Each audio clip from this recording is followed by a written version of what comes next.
saya hormati, perkenalkan nama saya Felicia dari SDN 20. Saya akan menceritakan cerita yang berjudul Batu Menangis. Batu menangis. Di sebuah bukit yang jauh dari desa di daerah Kalimantan, hiduplah seorang janda miskin dan seorang anak gadisnya. Anak gadis janda itu cantik jelita, namun sayang, ia mempunyai perilaku yang buruk. Gadis itu amat pemalas, tak pernah membantu ibunya melakukan pekerjaan rumah. Selain pemalas, anak gadis itu juga manja sekali. Segala permintaannya harus dikabulkan, tanpa memperdulikan keadaan ibunya yang miskin. Setiap hari harus membanting tulang untuk mencari makan.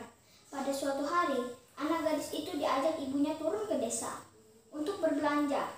Letak pasar desa itu amat jauh, sehingga mereka harus berjalan kaki. Anak gadis itu berjalan melenggang dengan memakai pakaian bagus dan bersolek, agar orang di jalan melihatnya nanti akan mengagumi kecantikannya. Sementara itu, ibunya berjalan di belakang sambil membawa keranjang dengan pakaian yang dekil. Orang-orang di sepanjang jalan yang dilewati tidak mengetahui bahwa perempuan yang berjalan itu adalah ibu dan anak. Ketika mereka mulai memasuki desa, orang-orang desa memandang mereka. Orang-orang desa begitu terpesona melihat kecantikan gadis itu, terutama para pemuda desa. Di antara orang yang melihatnya itu, seorang pemuda mendekati dan bertanya kepada gadis itu, "Hai cantik, apakah yang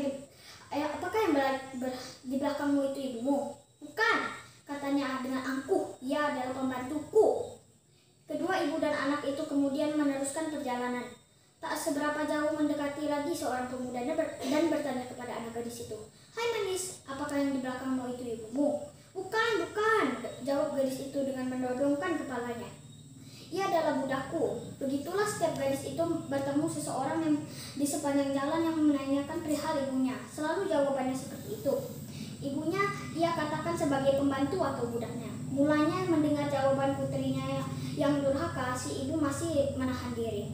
Namun, setelah berulang kali didengarnya jawaban yang sama, akhirnya si ibu malang itu tak dapat menahan diri. Si ibu pun berdoa, "Ya Tuhan, hamba tak kuat menahani anak ini. Anak kandung hamba begitu tega memperlakukan diri hamba sedemikian rupa. Ya Tuhan, hukumlah anak durhaka ini, hukumlah dia." Atas kekuasaan Tuhan, perlahan-lahan tubuh gadis itu durhaka itu berubah menjadi batu. Perubahan dimulai dari kaki.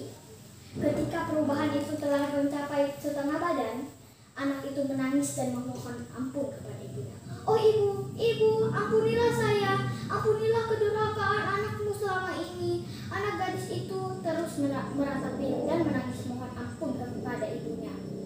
Akan tetapi semuanya terlambat. Sungguh seluruh tubuh gadis itu akhirnya berubah menjadi batu. Sekalipun menjadi batu, orang dapat melihat bahwa kedua matanya masih merintikkan air mata, seperti sedang menangis. Oleh karena itu, batu itu yang berasal dari gadis yang mendapat kutukan dari ibunya itu disebut dengan batu menangis. Demikian cerita berbentuk legenda ini. Masyarakat setempat sangat mempercayai bahwa cerita benar-benar pernah terjadi. Barang siapa mendurhakai ibu kandungnya yang telah melahirkan, yang membesarkannya, pasti akan mendapat hukuman dari Tuhan Yang Maha Esa. Sekian dan terima kasih.